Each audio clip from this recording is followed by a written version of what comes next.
Antes de qualquer explicação sobre consciência, alma ou criação da realidade, é essencial compreender o que é o livro Seth Fala e em que contexto ele surgiu. Sem isso, o conteúdo pode ser facilmente mal interpretado, romantizado ou rejeitado sem compreensão. Seth Fala não é um livro religioso, não propõe uma nova fé, não estabelece dogmas e, sobretudo, não exige crença. Desde o início, o próprio material deixa claro que seu objetivo não é substituir nenhuma religião ou sistema filosófico, mas oferecer um conjunto de ideias para reflexão e verificação pessoal. O leitor não é convidado a acreditar, mas a observar, experimentar e tirar suas próprias conclusões. O livro surgiu por meio de Jane Roberts, uma escritora, poeta e pesquisadora norte-americana. Jane não iniciou sua trajetória como médium profissional nem como líder espiritual. Ela tinha formação literária, interesse por psicologia, percepção e consciência e mantinha uma postura crítica em relação a fenômenos paranormais. As primeiras sessões que deram origem a Seth aconteceram de forma espontânea, sem intenção de criar um livro ou movimento. Com o tempo, essas comunicações passaram a ocorrer de maneira mais estruturada e principalmente registradas com extremo rigor. Aqui entra uma figura fundamental da obra: Robert Butts, marido de Jane. Robert não apenas acompanhou todo o processo, como foi responsável por documentar detalhadamente cada sessão, anotando datas, horários, conteúdos e circunstâncias. Sua postura era investigativa, cautelosa e, muitas vezes, cética. Isso faz diferença. O material não foi produzido em estado de êxtase descontrolado ou improvisação emocional. Ele foi observado, registrado e analisado ao longo de anos, o que explica por que Seth Fala se tornou uma das obras mais influentes da metafísica contemporânea, mesmo sendo também uma das mais controversas. O que o livro se propõe a ensinar é claro e consistente ao longo de suas páginas. A natureza da consciência, como a realidade é experimentada e moldada, e a continuidade da alma além do tempo físico. Antes de concordar ou discordar, o leitor é convidado a compreender, e antes de compreender, é necessário suspender julgamentos automáticos. Essa introdução existe exatamente para isso: colocar o livro em seu devido contexto, para que o conteúdo seja analisado com lucidez e não com medo ou idealização. A partir daqui, podemos avançar para a próxima questão essencial: quem, ou o que, é Seth, segundo o próprio livro, sem exagero místico e sem simplificação indevida. Uma das maiores barreiras para compreender Seth Fala é a curiosidade, ou a resistência, em relação a quem ou o que é Seth. Por isso, antes de qualquer interpretação, é essencial esclarecer como o próprio livro define essa voz. Seth não se apresenta como um espírito desencarnado comum, nem como uma entidade religiosa. Ele se define como uma consciência não física, um foco de consciência que não está limitada a um corpo ou a uma identidade humana específica. Em nenhum momento, ele afirma ser um Deus, um Salvador ou uma autoridade moral. Esse ponto é repetido de forma insistente ao longo do material. Seth não pede devoção, não solicita obediência e não constrói um sistema de dependência. Pelo contrário, ele se coloca como um professor conceitual, alguém que apresenta ideias e convida o leitor a verificar pela própria experiência. Outro aspecto importante é o que Seth não afirma ser. Ele não diz possuir controle sobre a realidade de ninguém. Não promete soluções fáceis. Não se coloca como fonte última de verdade. Ele reforça constantemente que o foco deve estar no conteúdo, não na entidade que transmite a informação. Essa postura é incomum em materiais canalizados e é um dos fatores que deram notoriedade ao livro. Em várias passagens, Seth afirma claramente: não acredite em mim. e verifique o que digo pela sua própria experiência. Isso desloca completamente o eixo do ensinamento, da crença para a investigação pessoal. Dentro do livro, Seth é apresentado como uma consciência que observa a realidade a partir de uma perspectiva mais ampla, fora das limitações do tempo linear e da identidade física. Mas, novamente, isso não é colocado como algo a ser aceito cegamente. É apresentado como uma hipótese de trabalho, um ponto de vista a ser explorado. Esse cuidado é fundamental. Seth fala, não convida o leitor a entrar em um sistema espiritual novo.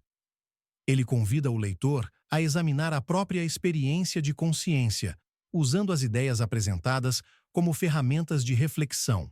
Por isso, a pergunta "Quem é Seth?" não é a mais importante. A pergunta central do livro é outra. O que essas ideias revelam sobre como a consciência funciona e como a realidade é vivenciada? Quando esse foco é compreendido, o livro deixa de ser lido como um fenômeno mediúnico e passa a ser lido como uma obra filosófica e metafísica que propõe uma investigação profunda sobre a natureza da experiência humana. Com isso esclarecido, podemos avançar para o pilar central de toda a obra. A ideia de que você cria a sua própria realidade, não como culpa ou fantasia, mas como responsabilidade consciente. O pilar central de Seth Fala é a afirmação de que a realidade não é algo que simplesmente acontece ao ser humano, mas algo que é constantemente construído a partir da consciência. Essa ideia, porém, costuma ser mal interpretada quando retirada do contexto do livro. Seth não afirma que pensamentos isolados criam eventos de forma automática. Ele faz uma distinção clara entre pensamentos passageiros e crenças profundas. Pensamentos superficiais vêm e vão.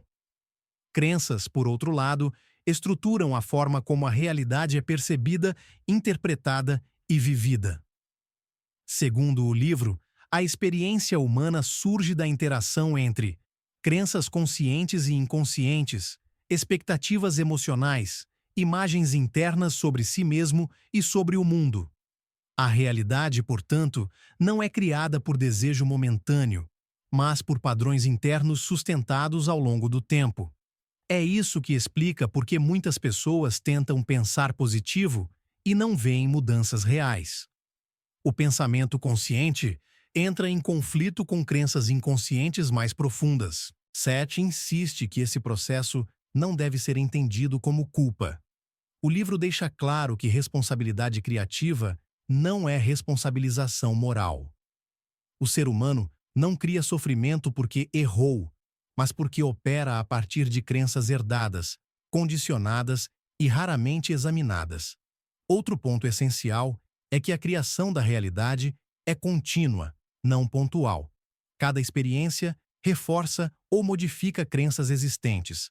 A consciência interpreta o mundo, reage emocionalmente e, com isso, ajusta as probabilidades do que será vivenciado em seguida. Por isso, Seth afirma que mudar a realidade exige mudança de percepção, não força externa. Quando a percepção muda, as escolhas mudam. Quando as escolhas mudam, a experiência muda.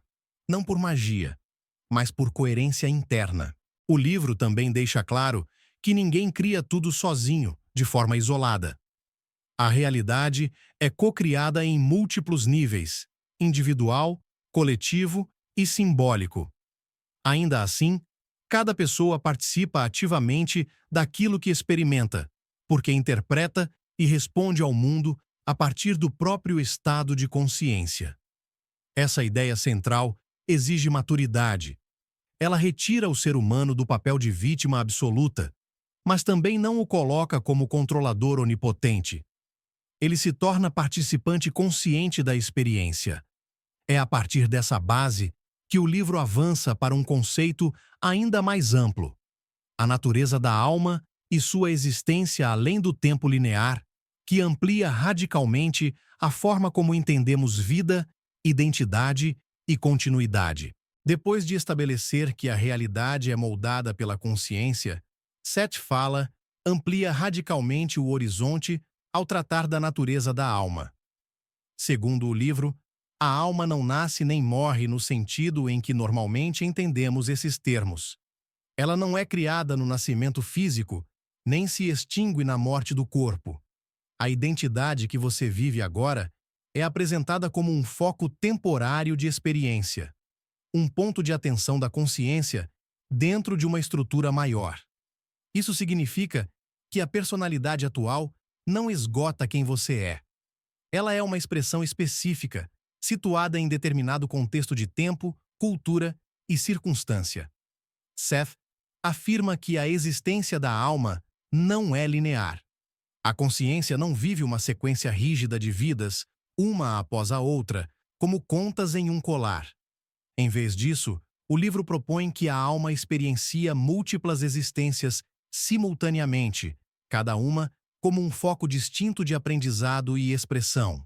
Essa ideia não é apresentada como fantasia espiritual, mas como uma tentativa de explicar por que o tempo, tal como o percebemos, não é uma estrutura absoluta. A consciência não estaria presa à linha passado, presente e futuro. Ela utiliza essa linearidade apenas para organizar a experiência física. Nesse modelo, existe um nível mais amplo da identidade, muitas vezes chamado no livro de eu superior, que organiza, coordena e integra essas múltiplas experiências. O eu superior não vive no tempo linear. Ele observa, aprende e ajusta os diferentes focos de consciência sem estar limitado à sequência cronológica. Essa visão altera profundamente a relação do ser humano com temas fundamentais. O medo da morte perde força, porque a morte deixa de ser um fim absoluto e passa a ser uma transição de foco. O senso de urgência diminui, porque a existência não se resume a uma única oportunidade.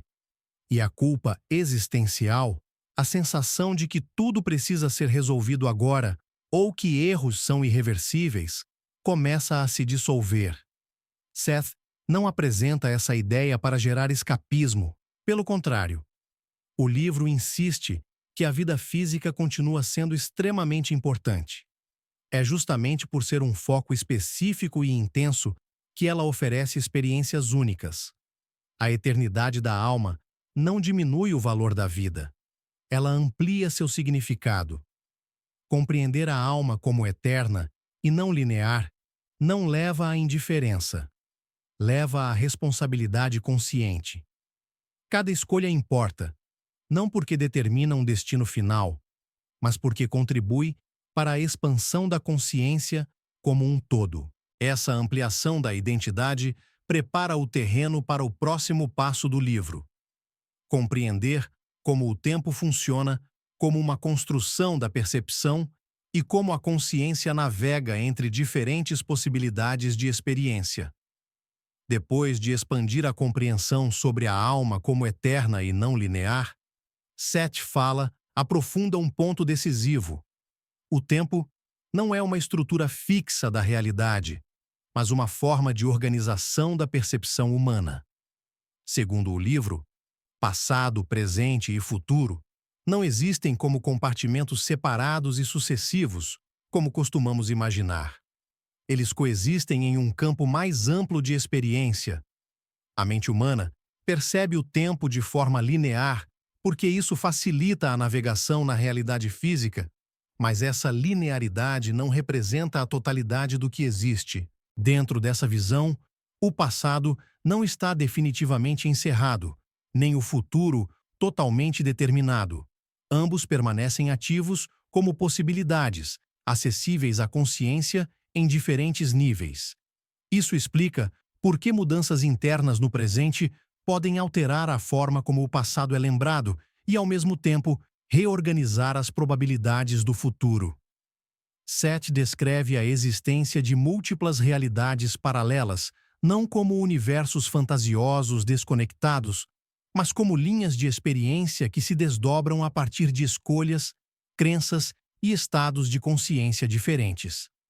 Cada decisão significativa abre uma gama de possibilidades, e a consciência passa a experienciar aquela que corresponde ao seu alinhamento interno. Nada, portanto, está rigidamente determinado. O livro insiste que a realidade é plástica, moldável dentro de certos limites. A consciência não salta arbitrariamente entre mundos, mas navega probabilidades de forma coerente com seus padrões internos. Esse ponto ajuda a compreender algo fundamental. Mudar não é apagar o passado, nem forçar o futuro.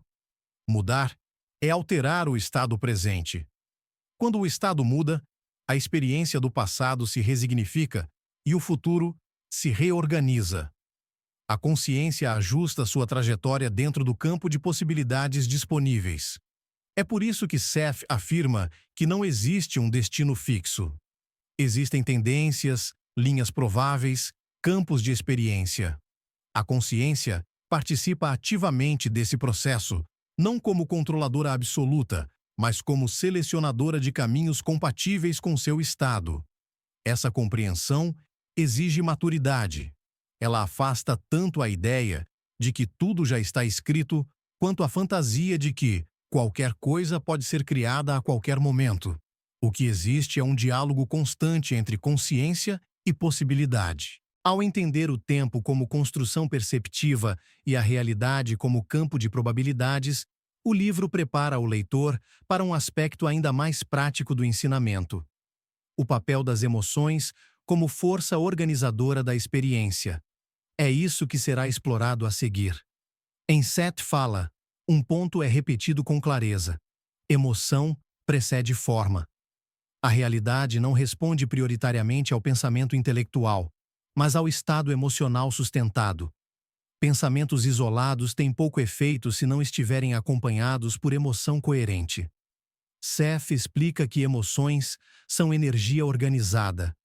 Elas carregam significado, intenção e direção. Quando uma emoção é repetida, ela se torna um padrão. E padrões emocionais estruturam crenças profundas, aquelas que realmente moldam a experiência vivida. Por isso, o livro insiste que não basta pensar diferente. É preciso sentir diferente de forma honesta. Emoções reprimidas, negadas ou mascaradas continuam atuando, mesmo quando a mente tenta afirmar o contrário. A consciência não cria a partir do que é dito, mas do que é sentido de forma consistente. Estados emocionais sustentados moldam o corpo, influenciando saúde e vitalidade, as relações, definindo aproximação ou conflito, os eventos, organizando oportunidades e desafios. Esse processo não é imediato nem mágico. Ele é cumulativo. Emoções recorrentes funcionam como filtros através dos quais a realidade é interpretada e respondida. O mundo parece confirmar aquilo que o estado emocional já espera. Seth enfatiza algo essencial: honestidade emocional. Não se trata de eliminar emoções consideradas negativas, mas de reconhecê-las.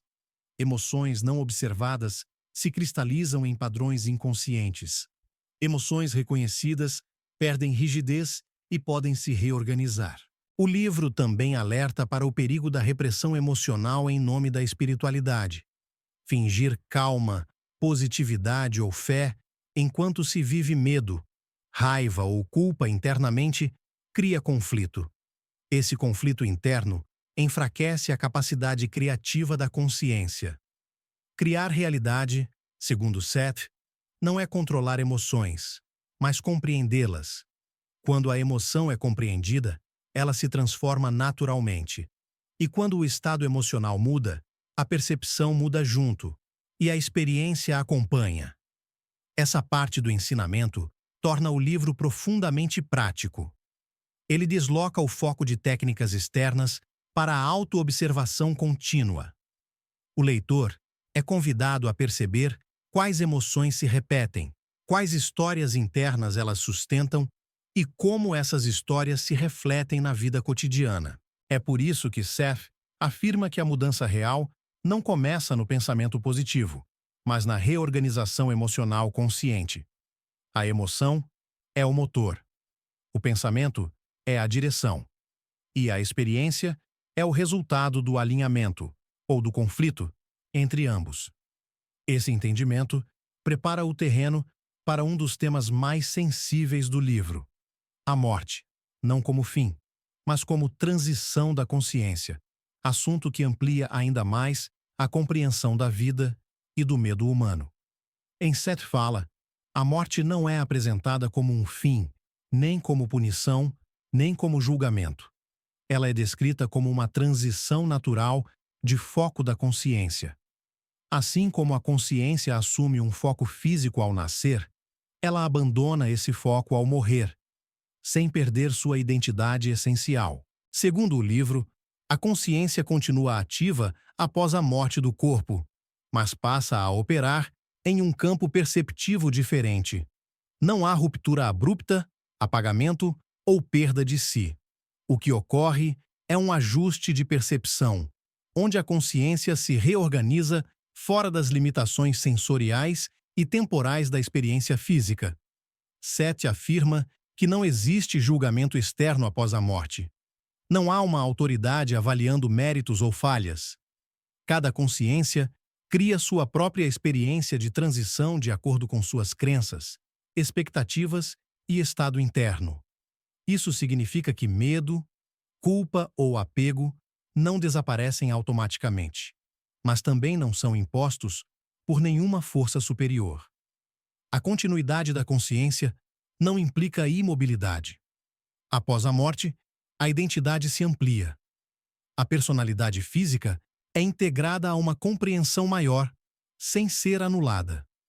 A experiência vivida é assimilada como aprendizado, não como erro a ser punido. Esse entendimento muda radicalmente a relação com o medo da morte. Se a morte não é um fim absoluto, mas uma mudança de foco, então a vida deixa de ser uma corrida contra o tempo.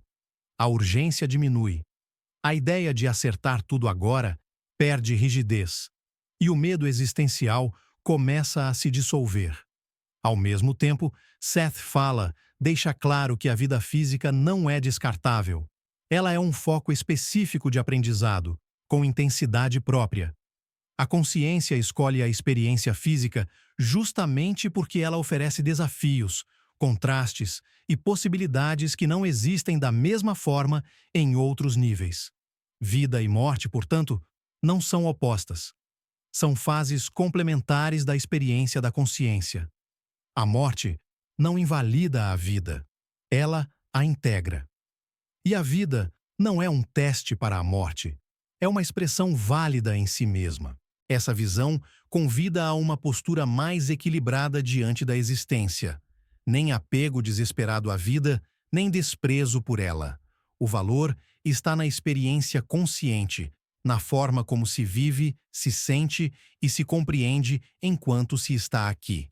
Se a consciência é contínua, criadora e responsável por sua experiência, então o verdadeiro propósito do ensinamento não é explicar o além, mas empoderar o ser humano no aqui e agora. Olá! Este vídeo foi um convite para olhar a consciência, a alma e a realidade a partir de uma perspectiva mais ampla e menos linear. Não para aceitar ideias prontas, mas para refletir sobre como você vive, sente e interpreta a própria experiência. Se isso faz sentido para você, eu quero saber diretamente de você.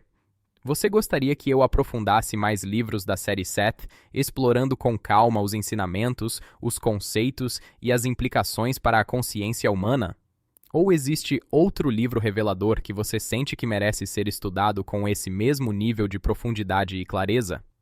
Escreva nos comentários. Sua resposta realmente direciona os próximos vídeos. Aqui, nada é feito para consumo rápido. É uma jornada de investigação da consciência, feita passo a passo, com respeito, questionamento e profundidade. Vamos seguir juntos explorando consciência, existência e os grandes mistérios da experiência humana. Até breve!